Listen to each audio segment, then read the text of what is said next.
Hey, I'm Dan, and this is Dan's Planes.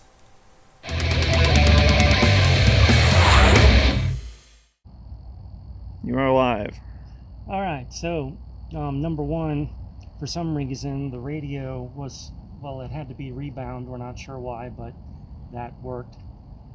Then we go to test the kill switch on the throttle we set up, and this is what happened.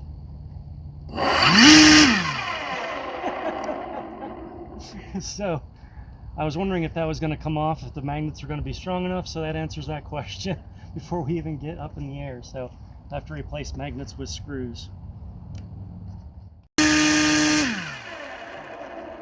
Oh, I didn't set up a timer.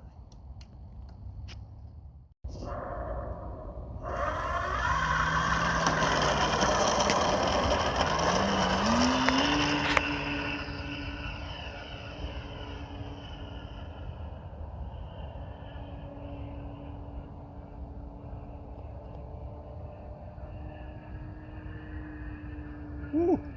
Needs a ton of down.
That's my lowest rate. It was a whole lot quicker left. That's weird.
Well, the wind seems to be dead, so I guess I'll land left to right. Yeah, it's easier.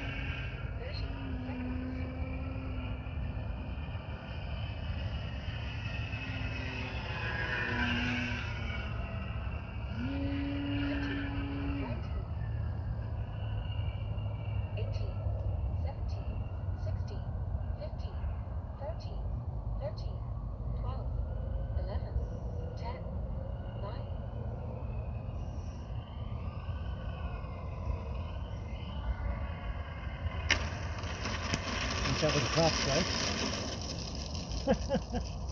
Probably. Hey, I'll take that. Thanks, sir. Telemetry lost. Yeah, that battery is barely warm. Barely warm. I didn't fly it full throttle, you know, for very long at all.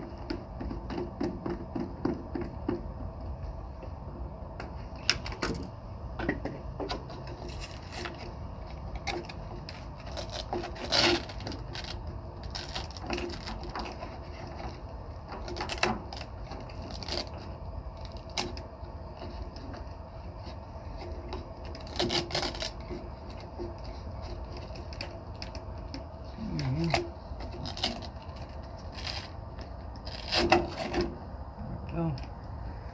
Yeah, I mean, it's barely warm.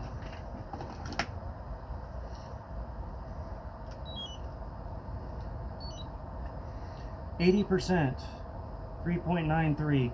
Wow, Yeah. that's shocking.